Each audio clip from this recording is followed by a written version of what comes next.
Hi there, thanks for watching Art Time with Anderson. This last video on digital editing workflow is about sharpening.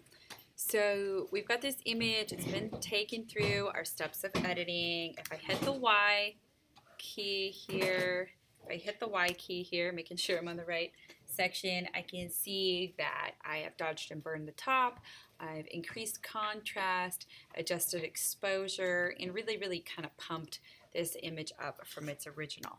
The last step, which is partly to do with output, so output as in printing, is this right here, and this is sharpening. So what this will do is that this will zoom in to 100% of your image. So the exact pixel by pixel ratio that is 100%. So you're looking at all the 100% size of the pixels. So right here in sharpening, what you want to do is you take this sharpening, and if I were to take sharpening and pump it up all the way, you see that all these little tiny sort of like, you almost get a little bit of noise. And this can be really bad on images that maybe are taken at night, because it can create more additional noise when there's already noise there.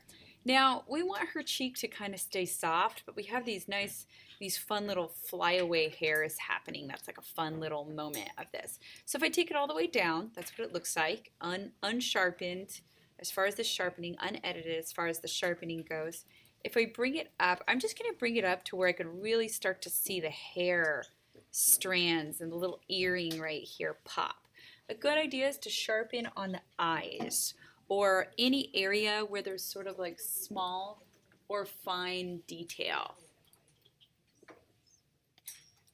So then what I want to do is take the luminance and bring the luminance up so that her cheek softens just a little bit. So I can see it on here, so I'm going to go ahead and bring it down. So there it is. And now I'm going to bring the luminance up. There it is. If I bring it up all the way, it gets this really like painterly feel to it. That's definitely a look, but it will definitely change the look of the image. So I kind of like just bring it up until I start to lose the detail. And in this one, it has a painterly feel or quality to the image itself because it's a landscape. So I don't mind that there's a little bit of extra luminance. Masking, what you want to do, the final step is to mask.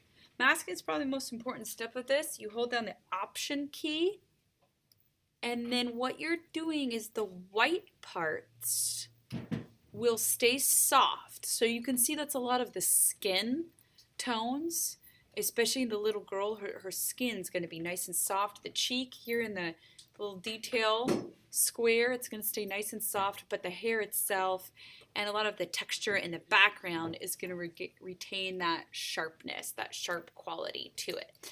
And there it is. There's our final image, and this is one of the final steps that you want to take your image through. I don't mess with the detail sliders too much, but you're free to play with those a little bit. But that sharpening and luminance is what you want to take it through. If there's anything else you want to add to your image, you can kind of see if you want to add a vignette a little bit. This image might look a little bit good with that. And here we have the original and the edited version side by side. All right, thanks for watching.